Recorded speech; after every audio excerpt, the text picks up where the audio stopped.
Oh, you guys hear clicking? That means I'm doing stuff to try and get us live. Ah! Hey, what's up, everybody? Good morning, and welcome back to BaseTradeTV. Got some StarCraft, obviously, coming at you. In fact, we got a lot of StarCraft coming at you. There's a total of 4 best of 7s being played today. 2 games are going to be streamed here on our channel, and 2 games are going to be streamed over on Nathanius' channel, similar to yesterday. I've tweeted about all the related matches, and you should totally make sure to check them out. But how are you doing today, Zombie Grub? I'm alright. How are you? I'm very fucking tired, frankly. I've been packing all night, and I thought I had budgeted my time to get at least 4 hours of sleep before this. But as it turned out, some stuff happened at the last moment, and nobody was available to admin or watch over the group cast last night, so I had to do that, which was awesome. But or not the cast, but you know, the wildcard group we've been discussing that we're gonna be doing from replays, just so everyone's aware, so that nobody thinks there's any shady business going on. And I guess we'll talk more on that later. But you'll probably be wondering, why no riff cam? I've been packing everything, guys, and my room is a fucking mess, and my green screen's down, and I didn't get a chance to have a shower, so I'm just really enjoying the no pressure of seeing my face today. Is how this is gonna play out, I guess. But anyways, first match for us is gonna be Harstem versus Denver. This is kind of like, I don't want to like oversell it, but it's almost like new guard versus old guard type thing. It's really cool to see. Harstem's just been around for a while. We know this. The matchup's apparently OP in his favor. We'll see if Denver can overcome this, being the new blood to the scene. He was asking as well regarding when players are going to get paid for this, and I want to make this perfectly clear to everybody. This is a tournament being funded by Blizzard. As such, don't expect to get paid right away like you do with regular BaseTradeTV events. You will be paid the second we have the money to pay you, but as with everything Blizzard, they have to go through legal and send us the money, and that takes time, and it's just but it will come because it's Blizzard, so that's the better part, right? Like, it's guaranteed. Right. Anyways, we got 4 brand new maps that we've never seen before. Excuse me, 3 brand new maps that we've never seen before. 1 repeat from yesterday, and 1 repeat from the Korean tournament. So today's map pool is going to consist of Curious Passage. This was the really cool one that was on a spaceship. It was kind of symmetrical in a weird way. Paradisia, Eremita, Bandalarg Ruins, and Sequencer. Sequencer came back out of a randomization of yesterday's games. I'm not glad that that one won, to be honest, but I wanted to be fair, so we kept it in. Apparently, Bandalarg Ruins had some issues that are supposed to be fixed, but I will tell you guys right now, if it is still the issue, like if there's broken ramps or anything like that, we will remove it from the pool immediately. Same with Eremita. I don't know anything about Paradisia. We've just been so busy juggling all these maps around, and well, frankly, we'll get into it as soon as the players are done. I think they got the maps sorted now. I felt so bad for Denver. Actually, the first thing that happened when I logged in was he messages me. He's like, I can't, like, he's kind of panicking. I guess he wants to look at the maps, and he's like, I can't find Eremita. What do I do? But he's spelling it like super dyslexically, so it's just it's being spelt slightly off, not quite right. How are they supposed to do the map choices this time? It's still veto to 1. Oh, yeah, that's what I thought. And then loser's pick.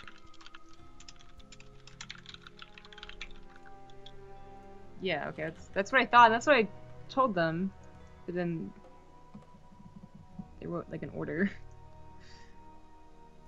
Okay, whatever.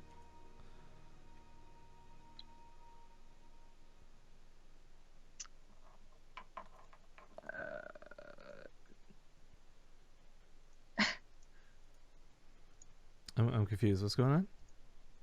They made an order of maps, like 1, then 2, then 3, and 4, right? But I told them that it's veto to 1. And then, yeah. I don't know what to do now. Well, then just go with the first one, and it's loser's pick after that. Okay.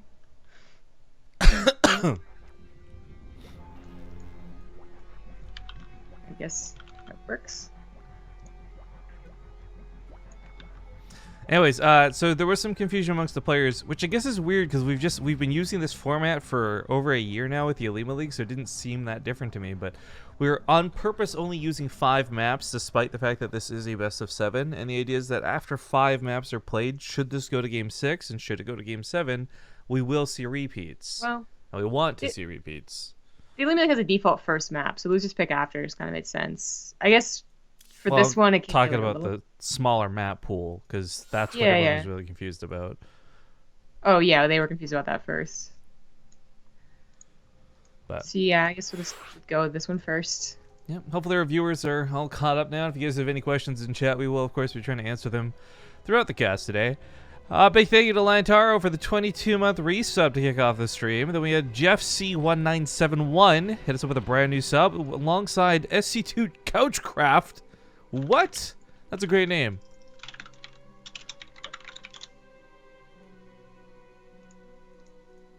Yeah. Oh yeah, Emil and Naruto are following us today. Oh, okay. Nathanius is on his own in Yellowstown. He's doing the TVT first, the Lycanine versus Euthermal. There are tweets out on the BaseTradeTV Twitter for both, so if you guys want to throw Nate a favor, hit some retweets. Or if you want to help us out, hit some retweets. Either way, just share the match that's going on.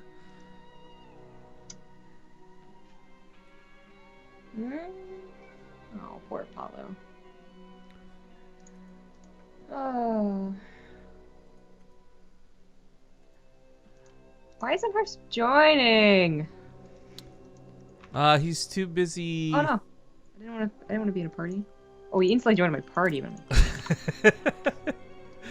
the fuck is Arca? That's the real question. Okay. No one important. I actually don't know. That's why they're not important. Stop it.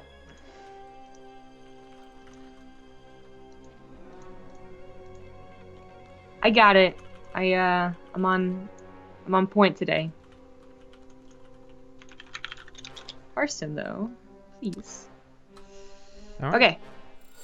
Boom. And they join. Nailed it. And I was kind of expecting like a last second snake in, and I was gonna be like, ugh, this guy. Yeah, a little bit. Beat him to the punch though. Oh shit! I did do something wrong though. What did you do wrong, Zombie Grub? I didn't make it with the mod. God damn it! No, we should actually remake. 100%. I'm not even sarcastic here. Okay. So you'll note though, as we do load in, Curious Passage, excuse me, was the map selected first out of these guys. It's the one that was played out in the Korean tournament, and whoop, whoop. We did get a peek at this map already. It's kind of cool though. I kind of okay. This is the downside to not having my camera because I'm trying to show you with my hands the direction in which this is symmetrical, but it won't make sense. I guess I'm going to say diagonally it's symmetrical, which is really, really unconventional.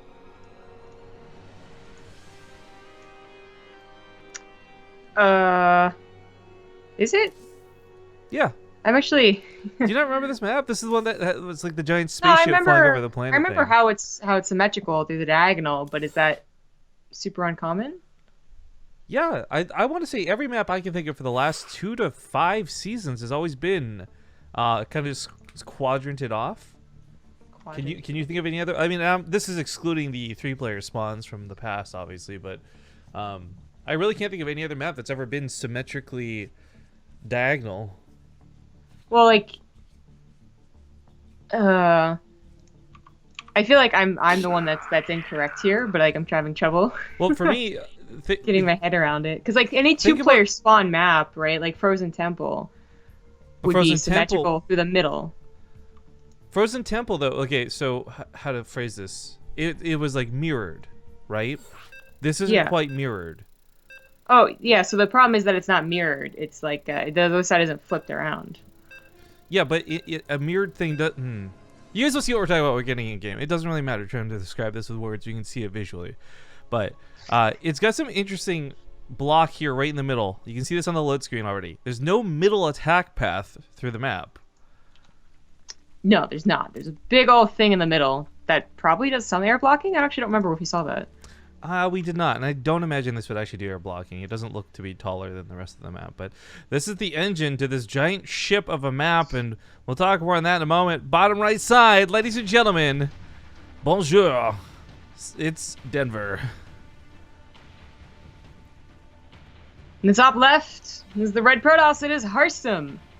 I forgot to switch game scenes, so one sec, guys. Let's do that again. All right, ladies and gentlemen, in the bottom left, bottom right. Damn it! It's Denver. Great start. In the top left is the red Protoss. It is Harstem. I did tell you I was a little bit sleepy, but anyways, yeah. So this map, you can see straight down the diagonal, is it's the same. It looks a little bit jarring at a glance. But anyways, this is like a giant engine powering the middle of the map, which is cool. It doesn't actually have any effect on the game, but it does lead to a bunch of the destructible towers down here that can close off one of the paths. And again, there's no middle path through the map. The closest thing would be this little junction of smoke and narrow passageways. I honestly don't know whether I classify this map as good or bad, but it's certainly got some cool points, which is worth bringing it back for. There's some golds too on this map, but yeah, they're all up here on the top side. All of them, yeah. It would be kind of cool. Like, what would happen if you could interact with the power generator to affect the map? Would that just crash the planet or the spaceship? I don't know, but this is what I was trying to point out before I realized we had the wrong scene on. Like, we've seen a lot of these with backgrounds that move. That's not new. But this is actually an entire, like, the whole map is actually moving underneath this, if you guys can tell, which is kind of cool. Not at all going to affect gameplay, but it's kind of cool. I like it. But as far as design goes, yeah, it's interesting the way they've got the watchtowers. It's kind of, if I recall, I think this is when they were describing these rocks actually are a little bit weaker than normal ones. They got like 1 armor, not 3 and stuff. So the map's certainly got some options to open up and play around with. Right, yeah. It's an interesting map for a lot of different reasons. The actual, how to say, like, engagement layout, I guess, is not too complicated. And it doesn't bog the mind either, like Sequencer, but there's mostly, I think we've seen the path of attack going off to the left side.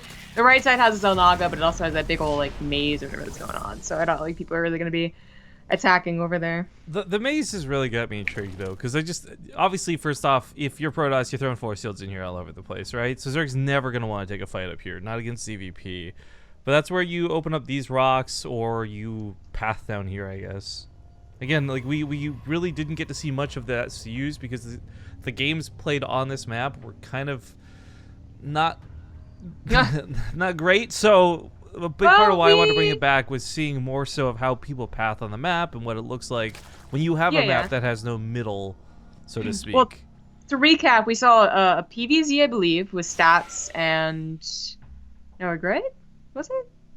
Didn't they take the gold bases? Or maybe that was another map I'm thinking of. Yeah, No Regret tried to take gold bases on every single map versus stats and lost pretty miserably. And this would have had to been one of them. Yeah, okay. So there's that one, and that didn't go so well. And then there was the TVT with TY and Time, I think. And that was cool enough. But that for me, again, it's more that it was drops, and it didn't really use much of the map in terms of like what this matchup would.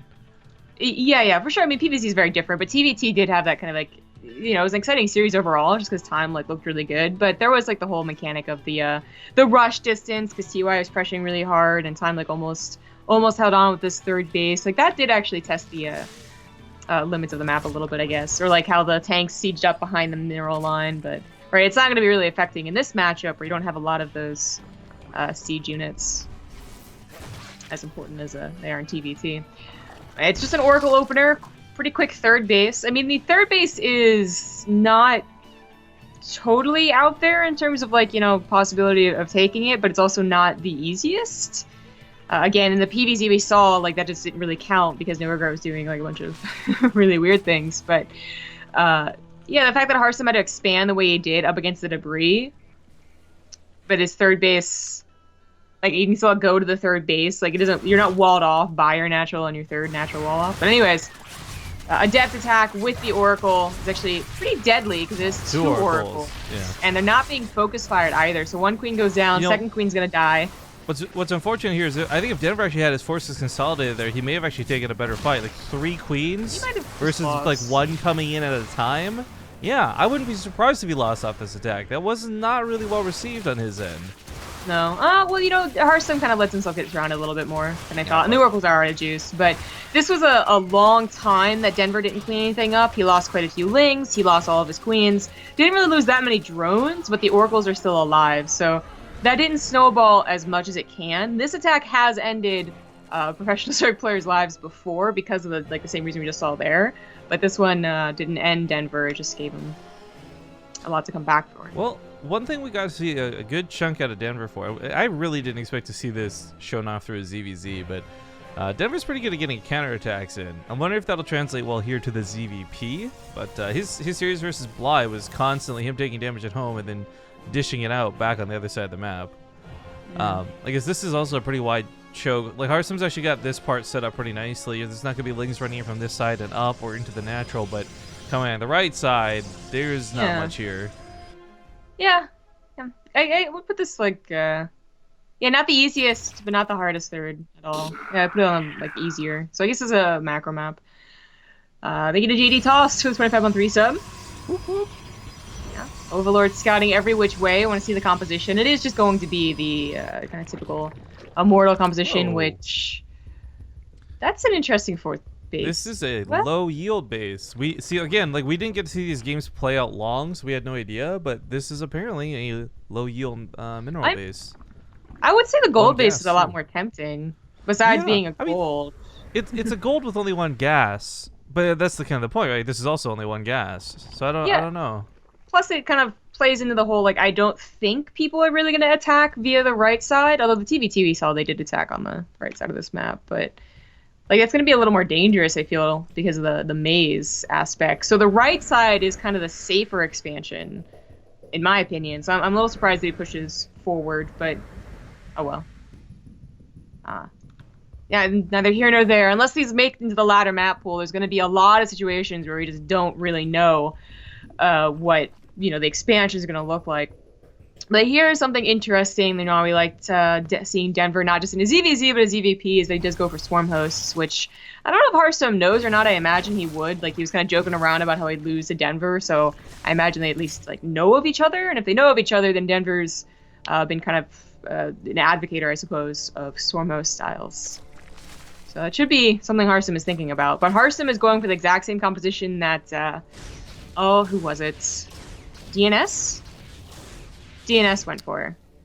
Yeah, actually, well, this is where it gets interesting, right? Because speaking with Nurchio, if you remember back when we were casting regular StarCraft and not the map stuff, part of this was specifically stating like Denver's style of swarm host worked well against. Oh, okay, it's a bit awkward. Worked well against only DNS because of combination lower APM and unit composition. This actually doesn't work out well at all. Oh, that kind of feels really bad, man. And it gets shut down really early. Some probes might die to swarm host on the left side, but that was a good chunk of the swarm host that just got caught off guard right there. So definitely not working. I also recall that Denver had kind of a worse start to this game than the other games he played against DNS, the other Protoss we saw. So that's also going to contribute to the swarm host not working out as well. But it also we're really going to get the test here. Was it really just DNS or is it really good against Protoss in general? But Harstem is moving through the left side of the map and onto Denver's 4th base. Unfortunately, Denver has nothing to meet it. He's kind of just got to give it up. Pulling the drones away might be best. This threat in the main of charge lots is just about as dangerous as the main push. Cool idea with the stage chop. One is popped, though. Denver's army is really just roaches. Like, this army supply might be even, but it's really, really not. Even with, okay upgrades. Harstem's gonna have a hard time replicating Neeb's level of stasis traps. I don't think we're ever gonna see that again. No, probably not. A lot of drones went down, and this game is absolutely Harstem's just clean game start to finish. I feel like this isn't exactly stemming the butterfly effect style off of that first attack, but the first attack did so much damage, and Denver, I don't think he ever comfortably recovered. Like, he may have in-game recovered, but I gotta imagine he was on edge every minute of the game after that. Yeah, definitely. The swarm hosts, I think, are really supposed to be maybe higher in number, first of all, because I think he only had 6, and then 3 of them died, right? And then Just supposed to buy more time too. So lower, yeah. First off, the fact that he lost 3 certainly side. Lower amounts of swarm hosts I think still could work if it was something that kept Harstem at home, which unfortunately it did not. But yeah, loser's pick now is going to be up to Denver to decide which map he wants to do next. Keep in mind, we have had these maps public and available as soon as we had them to give public and available. So we have not seen much of this more than the players have. In fact, the players hopefully will have seen this more than us in terms of like after yesterday, taking a few minutes to sit down with the maps and look at which ones they'd be possibly playing on today. Next one is Sequencer. Okay, so this is another repeat. So far, 2 maps in, 0 new maps seen. But that's okay. Again, if you guys hadn't seen on the round of 8 map pool, it is Curious Passage, Sequencer, and those are the 2 repeats. After this, they're all brand new maps. So Paradisia, Eremita, Bandalarg Ruins. We'll find out as the day goes on. I do want to note, though, you'll note that there's no map pool posted for tomorrow's games or the finals. And a big part of this is because we were going to take a look at which maps looked okay today, as there was a lot of concern with some of them still being broken. More than one... Oh, is this the wrong map or what? Fucking mind, man. No, it is. I definitely made Sequencer. No, you made Paradise Lost. I'm sorry, Zamagrub. God. But anyways, we've had more than one of the map makers contact us on Team Liquid and say, look, I'm a little concerned because of something they saw in the Korean tournament and blah, blah, blah, and that they... thought their map wouldn't be up to stuff. So, like, one guy even went as far as to submit, like, I guess he uploaded a fixed version of his map, but I guess Team Liquid updated it, so that's not a problem anymore. But the point is, we didn't actually lay out Day 3's maps publicly yet because we didn't know if any of the ones from today were going to be particularly broken. And I wanted to make Day 3's maps all the new ones and none of the repeats from the previous tournament. But obviously that won't be a possibility if maps are broken. So again, today is testing for many different reasons. Thank you for the invite. But for those who didn't tune in yesterday and you didn't see Sequencer, this one, the minimap looks really jarring at first, but did provide some interesting games. I'm not going to say necessarily great games, but some interesting ones for certain. And of course, the Bly vs Denver highlight that made Reddit. That was great. That was great. Oh, thank God it happened to someone else. I do want to note, by the way, what was I gonna say? Sorry, I just lost my train of thought there. I do want to note that this map does have the low yield bases in them. So again, there's a couple of categories Team Liquid requests for their map makers to use. And I think one of the categories is just like, I guess, messing around with minerals. So we've seen that once a little bit. You're going to see a little bit more here. We'll talk about it after these intros. Because in the bottom left, we have the Romandy Gaming Red Zerg player, Denver.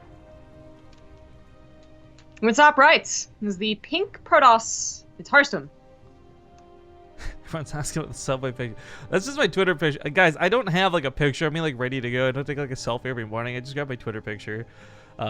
If anyone here has got problems with Subway, what I would say is I apologize, but instead I'm gonna say you can leave because it's the best sandwich place on the internet. Okay. One day, some Subway executive's gonna be. Oh, he's gonna be the CEO. It's not gonna be some executive. It's gonna be the CEO. Oh, my bad. The CEO is gonna see your tweets and then be like, maybe I should check these guys out. He's gonna go to our stream with like a clipboard, right, like a notepad or something, and he's gonna hear Rifkin say all these things. He's gonna be like, yes, check. No, but you know what? Here's the thing, right? Okay, sponsored. If he's a good CEO, he'll be like, oh, well, this guy's already doing it for free. There's no need to sponsor. I'm like, damn it! My love of Subway is backfired.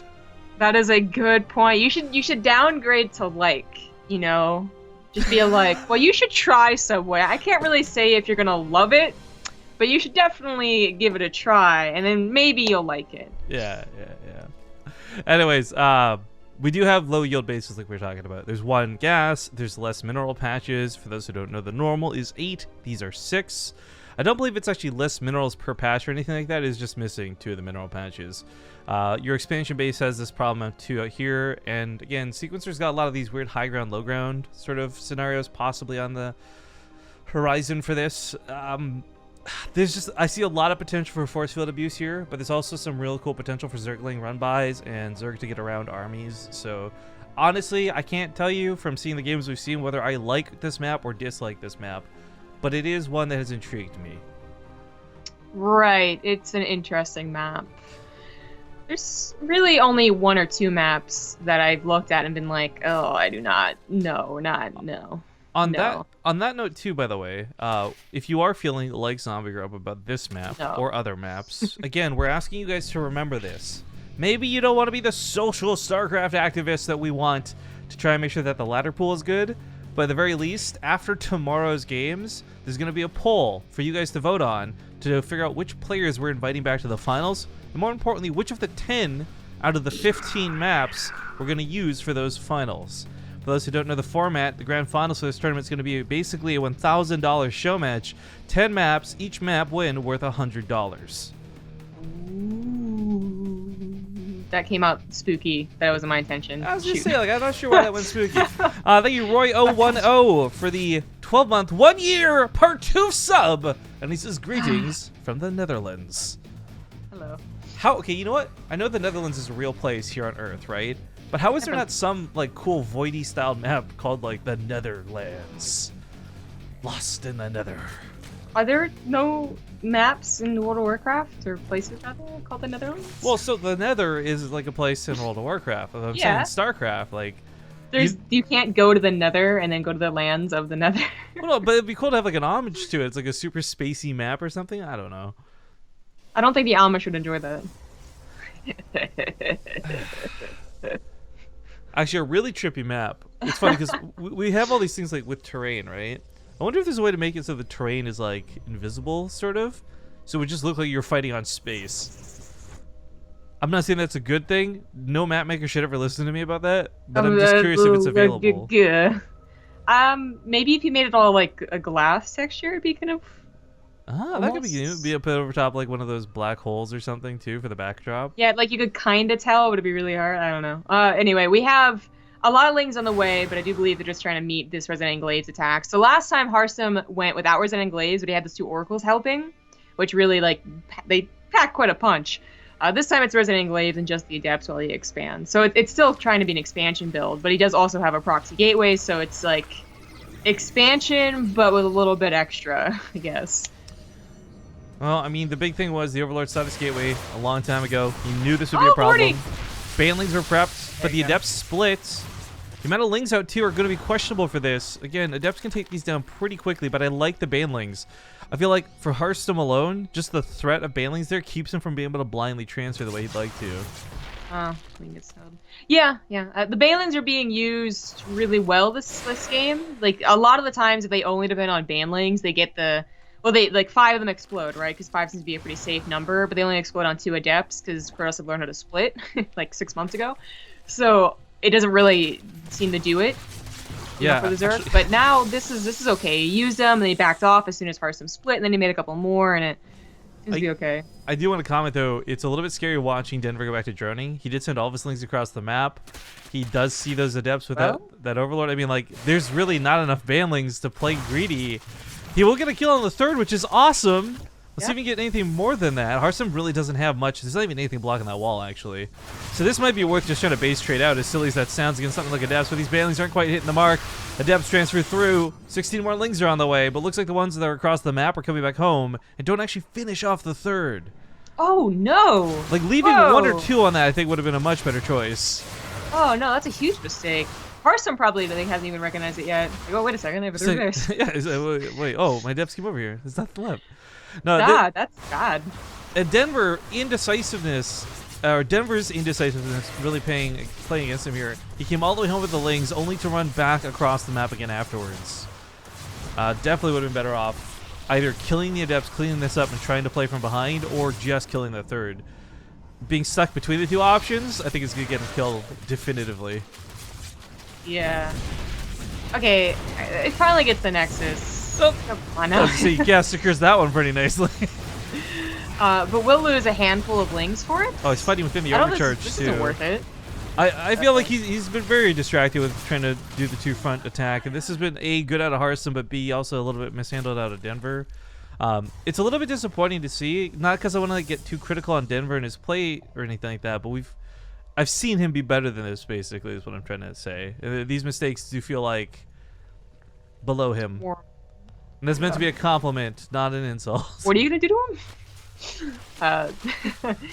No, I mean, like, yeah, it kind of feels like he's warming up. But everything kind of calms down at the reevaluate situation. So Harstem might have lost his third base, but he had it for so much longer than he was supposed to. He was already banking enough minerals to plant it down immediately. Yeah. He managed to warp in adepts at home, so it wasn't like that immediate counterattack of threats. Although this is some damage. Just speaking on a bit of complacency coming in at Denver, Harstem, I mean, I don't think he's in danger of losing much, but he still lost a bunch of probes that he shouldn't have. He realized, like, oh shit, Link's kind of good. Yeah, looks like adepts continue to be a problem, so both players still training all workers. Overall kills, I mean, it's 2-1 in terms of like what's been killed. I guess third base dying was a pretty big deal, but still, I'm kind of impressed, such surprised. Maybe this is just Denver's map, but I thought he'd be much further behind after all of that. Yeah, what we saw was damage on buildings, I think, mostly when the adepts were still not being cleaned up. So the drone count didn't really, like, plummet down to the 30s, you know, and no building actually died either. I mean, I think I still put Harstem in a better position just because of tech. Like, he has his third base up back again pretty quickly. He kept his probes alive as well for the most part, and has, like, a fully saturated third base now. And, of course, he's been building from the robo. I guess their upgrades are pretty even, and while Denver's lair felt like a little bit late, it is done now. So he's getting that tech, centrifugal hooks, spire, and maybe it just is an even game. As weird as that is. I think Denver would have preferred to have a fourth already with more drones, but maybe that's something he can make up for once he holds off this push.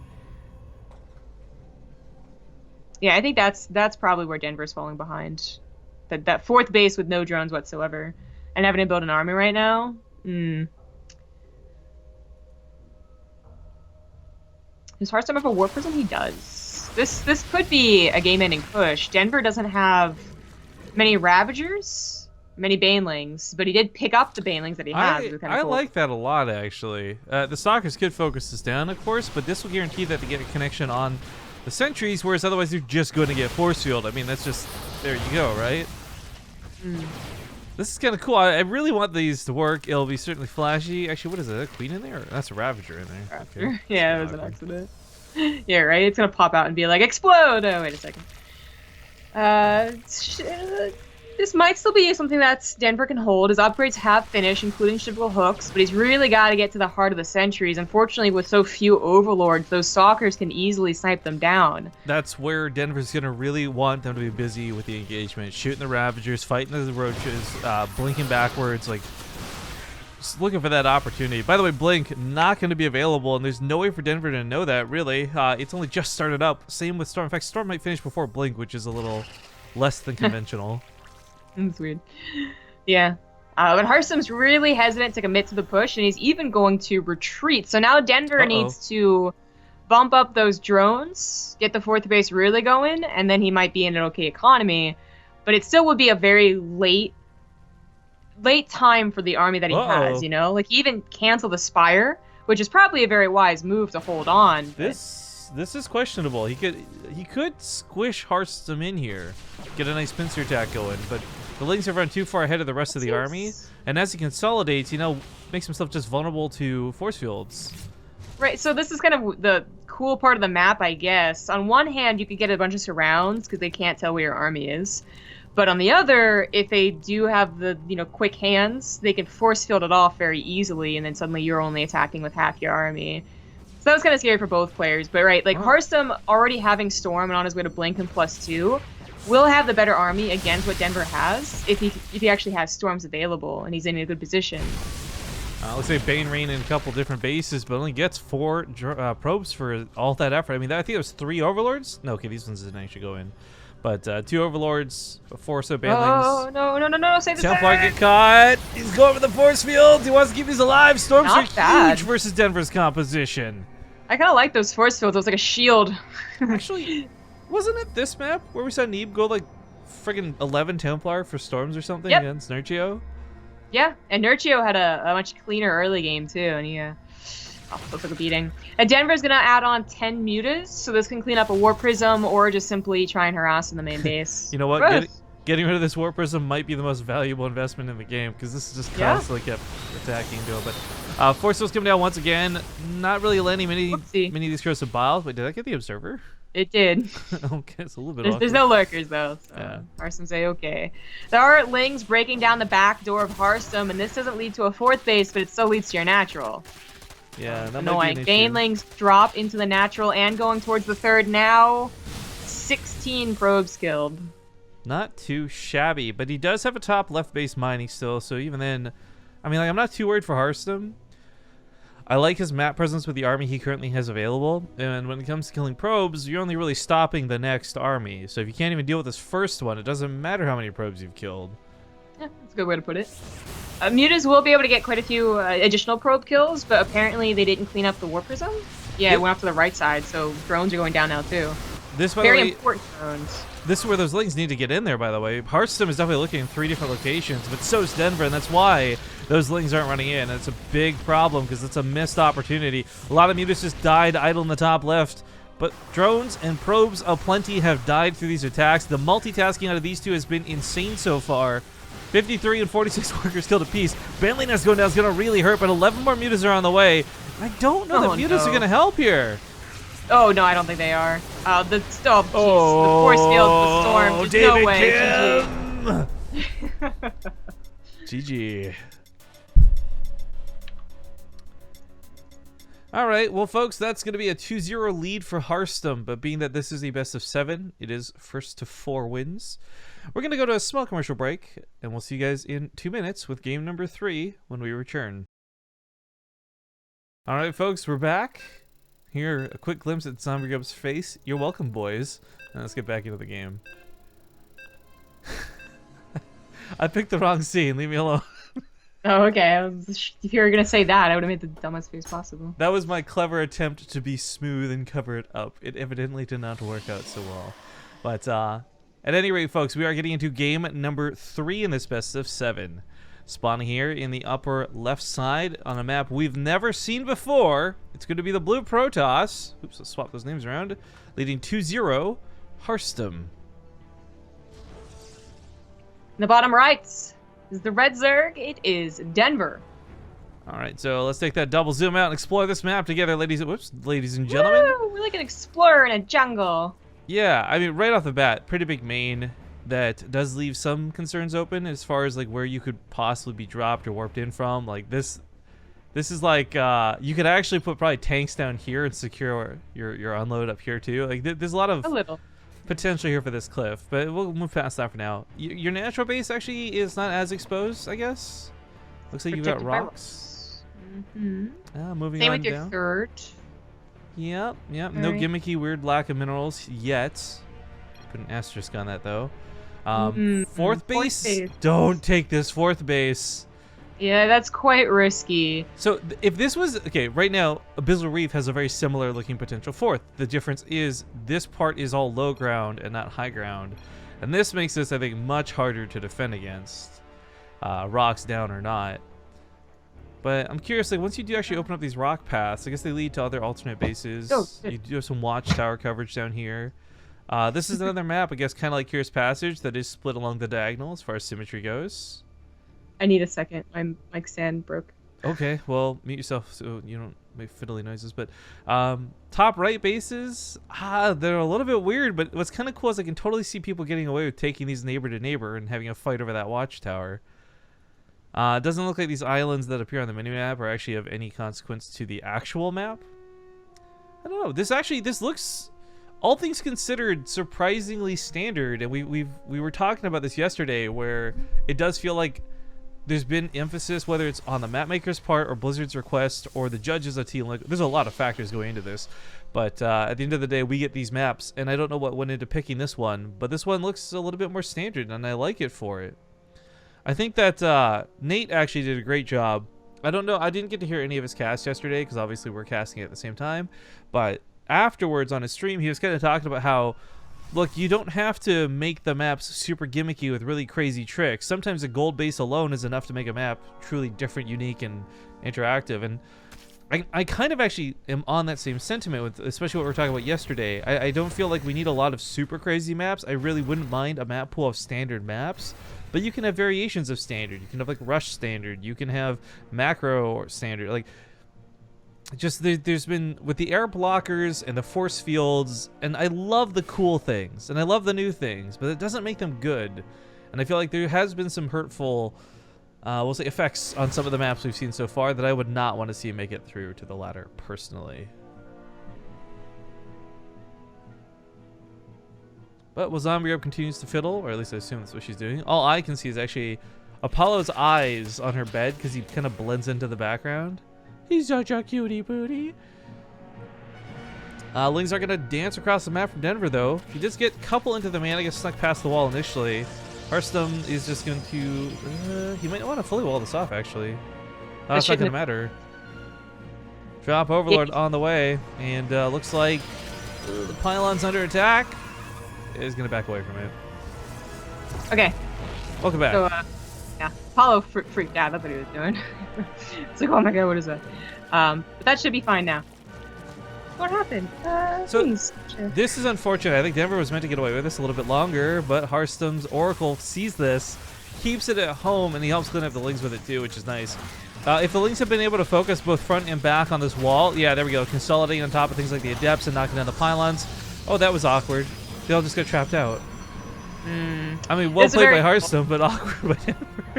Yeah, very good hold by Harstem. Now, Denver's still on 3 bases, but obviously he cut a lot to do this. Yeah, down to 21 drones. He's going to squeeze in a couple now, but I don't think he's got the potential to even do the damage anymore. I love the effort. I love the attempt. And if the Oracle didn't scout it, maybe this goes differently. But the fact that the Oracle saw it right away and turned around on a dime to stay home and defend, that shut Denver down harder than anything else. Yeah, he's in a pretty bad spot, even though he's droning as hard as possible. It's just 9 kills, not bad. The Cybernetic Core might go down. There's just so many Lings, right? Even then, though, the Cyber Core is hardly the focal point of this anymore. I think with the amount of Adepts that are already on the field, the 2 Oracles, even this Phoenix, just picking off the Overlords that would otherwise drop the Lings in, like... Oh yeah, this is really good to get that Phoenix, because especially with something as dedicated as what Denver did. Hello, drone.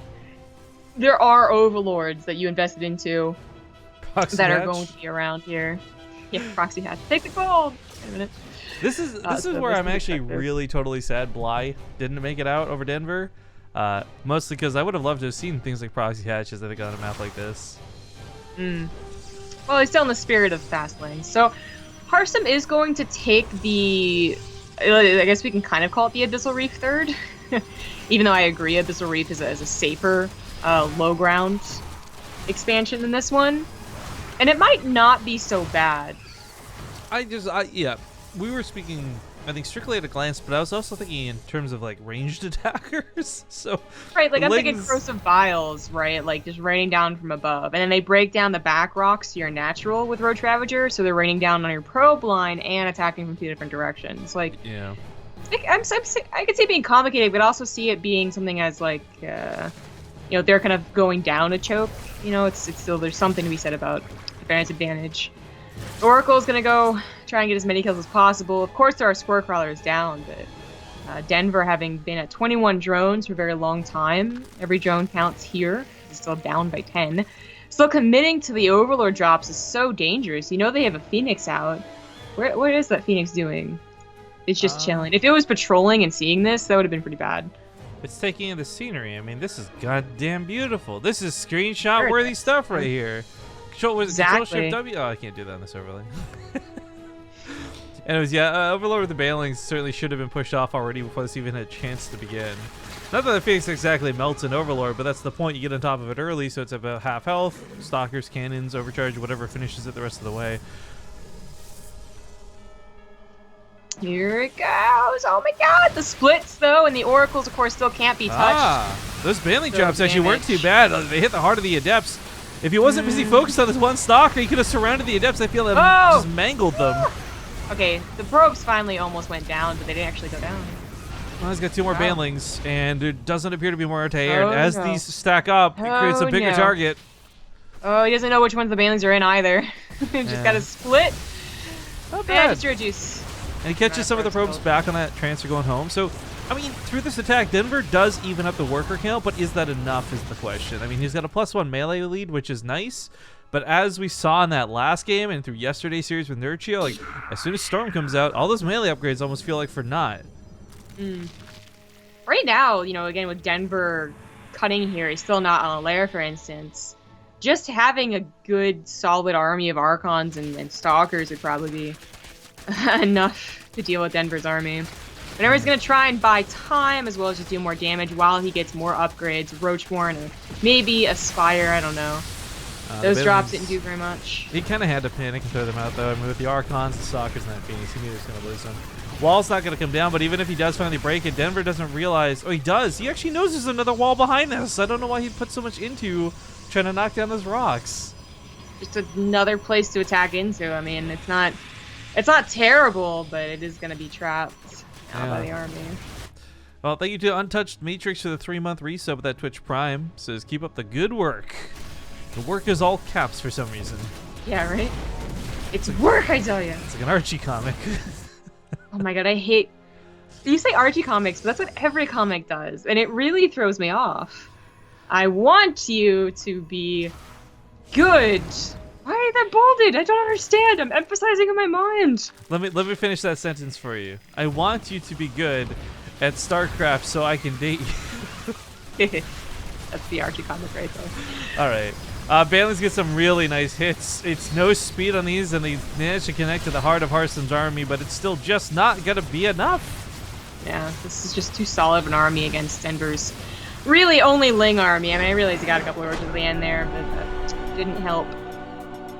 Well, game number 3 will go in the favor of Harstem, putting Denver now on his last life. Maybe that'll light the fire beneath him to see what he needs, that pressure, that motivation, whatever it is to come back. This has been a bit rough for poor Denver, but I guess on that note, with him possibly being out in this next game, I want to talk about the prize pool for this.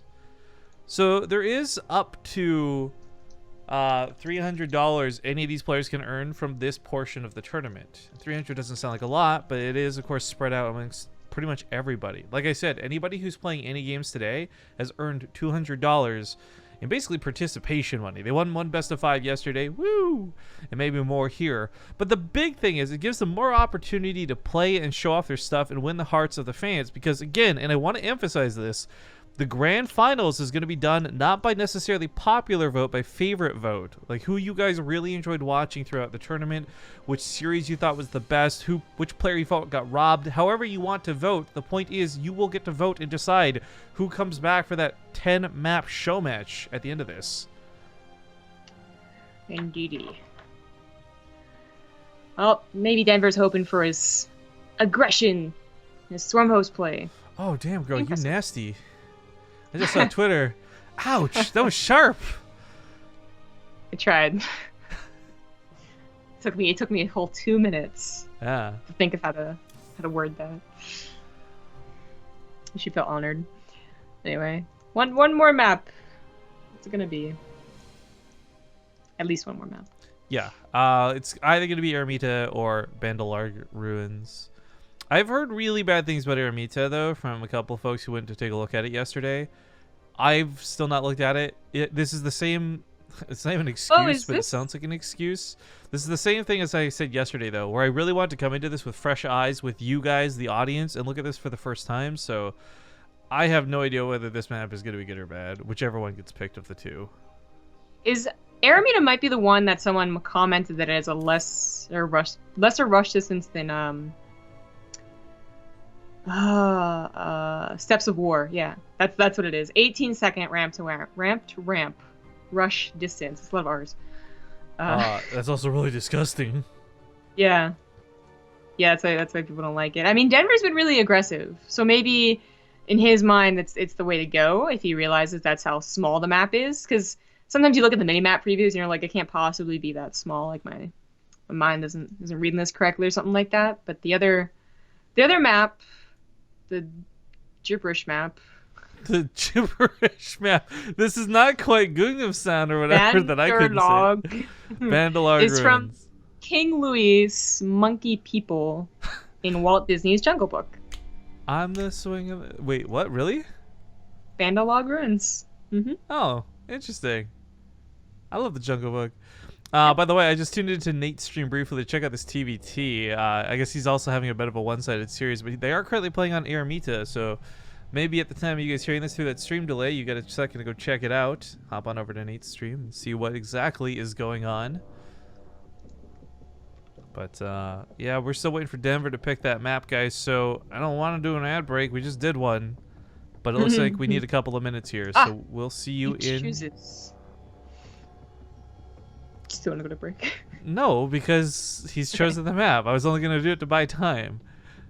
So, I didn't know if someone out there, wants to save Zombie Grub's career with a $1 and like 14-cent donation to make up for not playing that ad, now's the time to do it. Her life is on the line. Make that much money? I know. The ad revenue is just amazing. Actually, I will say, because we had that Twitch Prime sub coming earlier, right? I cannot begin to tell you guys how much we really appreciate all the Twitch Prime subs. Even if you're not a Twitch Prime sub to this channel, but you're Twitch Prime subbed to anybody, by being here in the channel, you actually create ad impressions when we run ads, even if you don't see them, because you don't get ads as the Twitch Prime user. So over the last few months, it has been a noticeable increase in ad revenue, but you guys should also be aware that that number is still very small overall.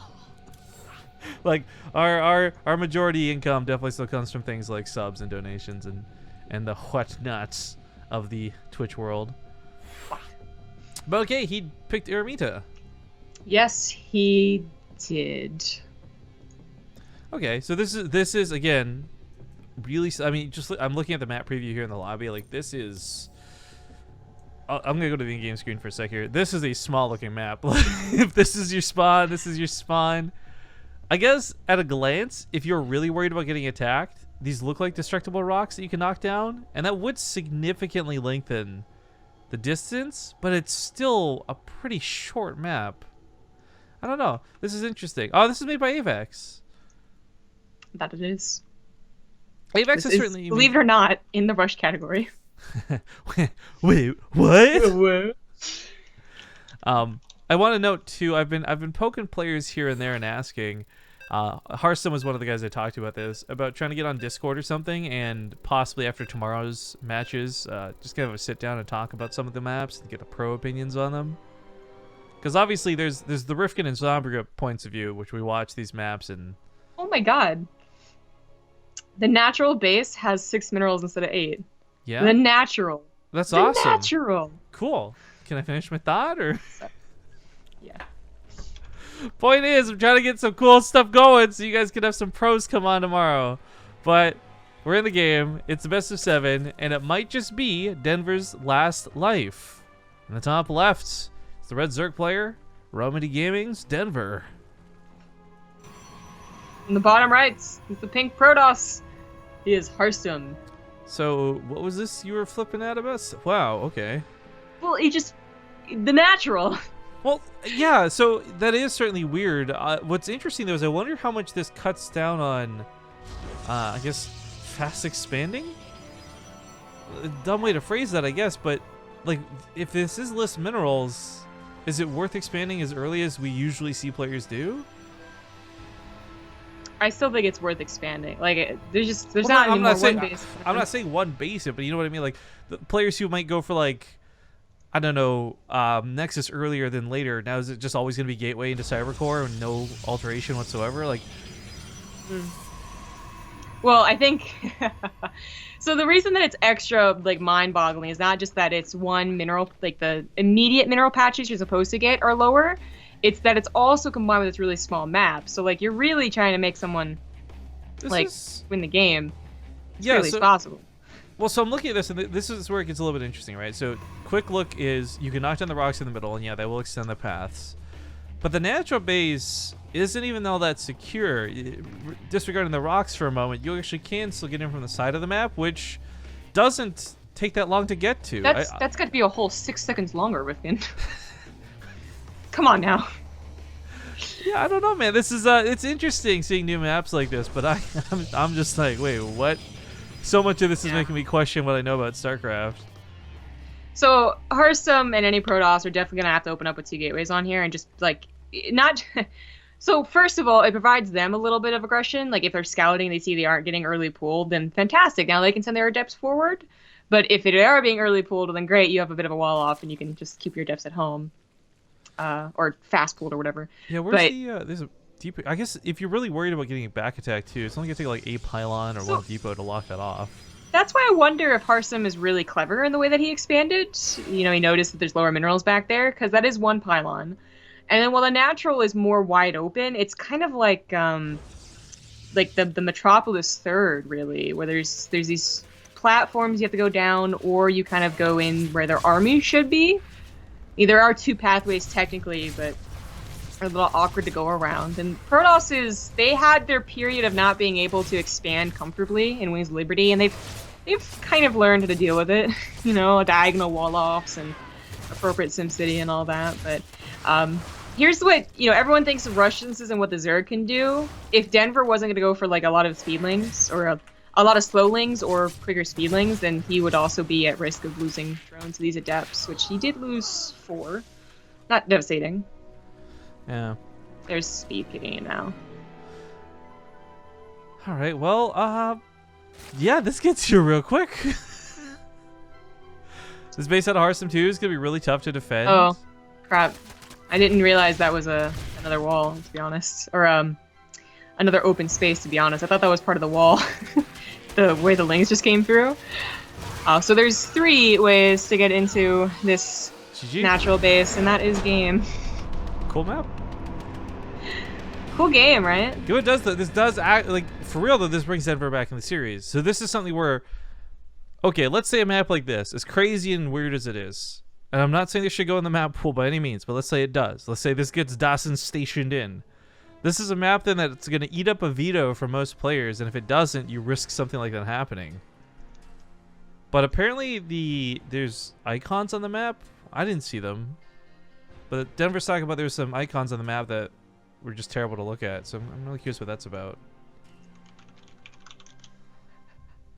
And we're seeing player opinions on the map. Okay, we're gonna go to commercial break, guys, because we didn't earlier. Looks like you thermal advanced 4-1 over Lily Canine on Nathanius' stream, which means he'll be moving into his next match of, I think it's Neeb versus Beastie Cutie. So that'll be pretty good. We're gonna go to that break though. We'll see you guys soon. All right, folks, we're back and we're getting into Bandar Log Ruins. This is See, I thought that you would know this because you were all excited about the Jungle Book. Did they not mention it in the Jungle Book, or you just forget, or? Wait. Hang on, we'll talk about this in a second. What are they WTFing at? Oh, yeah, your main's like got no minerals in it. Okay, this is gonna be really interesting then. Let's take a look at this map. Experimental. Yep. Ladies and gentlemen, in the bottom right side of the map, we'll get the score updated in a second. It's the pink Protoss Harstem. In the bottom left is the red Zerg. It is Denver. I will say, definitively, out of all the mineral experimentations we've seen, this is the coolest because for me, this is... You can't do much on one base, which means you have to expand. You no longer have Terran who can sit there and do like a one base all-in opening that could be maybe brutal, maybe not. You can't wait to take like your second because you try to put priority on anything else. Like, I think you straight up, you have to expand on this map. Yeah. Are the minerals here lower too? These are lower minerals too. 540, 900. Mapmaker had a lot of very insightful comments on his chance to do so on the Team Liquid thread. Well, so if you want to read that, you should. I just want to add in one more thing that I think is really cool here. This actually, for me, is the first time I've ever seen a map really feel like it's embracing the theme of the ruins. Like, the idea is the ruins, like, everything's broken and gone. Of course, there's not going to be a lot of fresh minerals. It's the abandoned ruins, right? Like, this is really cool in concept. There are golds. So, you know, whoever tried to excavate was like, Okay, so, like, the mapmaker said it had a lot of points to make, so if you really want to read all of them, like, you can go check that out for yourself, but, like, he covered the fact that the minerals, or she, I don't know, covered the minerals and, you know, 4-player and all that, but the idea was also not just to be really experimental, because this is the resource experiment map, not too big of a surprise. But they apparently also wanted to go for like a rush yet macro map, and then punish any battle that goes wrong. Where in Heart of the Swarm, if a battle went wrong and you were stuck on 2 bases, like it actually wasn't that bad a lot of the time. Legacy of the Void, if you had 3 bases, it wasn't so bad. But if you're in these types of situations and you decide to go for an attack and it goes bad, then you might just be screwed because you're already mined out of both bases. So this is really cool, by the way. I just want to point out, like, Denver, he's going to guess wrong, which sucks because he goes to the wrong base for this. But the fact of the matter is, you know your opponent has to expand because of this little yield mineral. So you go for like a bit of an earlier attack, and I think that's amazing to recognize on the fly. Neither of them knew, clearly, that this was going to happen with minerals, right? But what I think is really cool about this is you could actually force your opponent into this really weird low econ, like, early game all-in.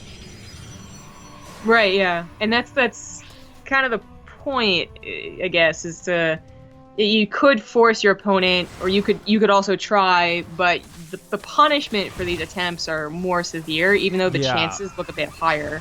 Yeah. So, really pushing risk reward, I suppose. I mean, God, they're both mining. They're mined out. Jesus, Terran with Mule screwed. They're gonna have to seriously think about accommodating. Like, if this map is gonna be played further in this tournament, and God forbid it makes it to the ladder, I can't see such an experimental map making it to the ladder, but let's just say it does. Like, people are gonna really have to think about producing workers.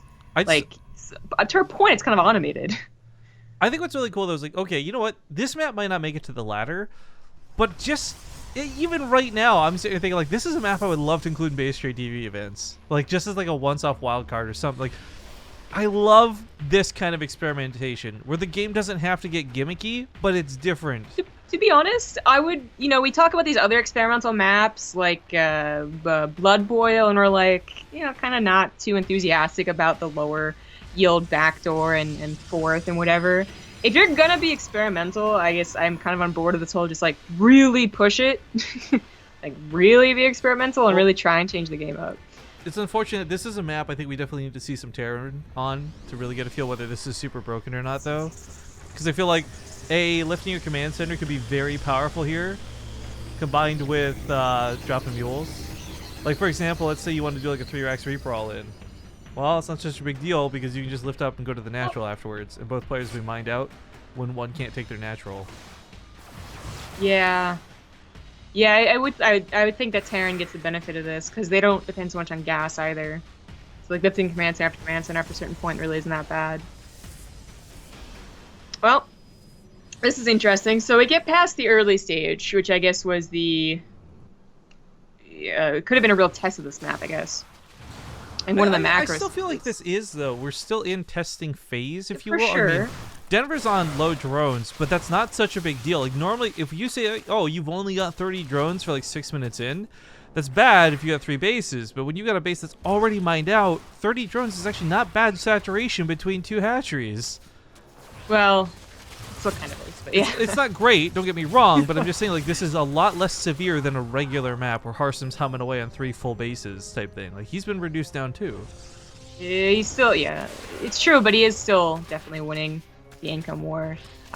Denver took a bit too much damage right there, just because he was already at a low worker count, but he also was the one trying to be aggressive, right? And unfortunately, it's just not really working out for him. These adepts killing very important drones.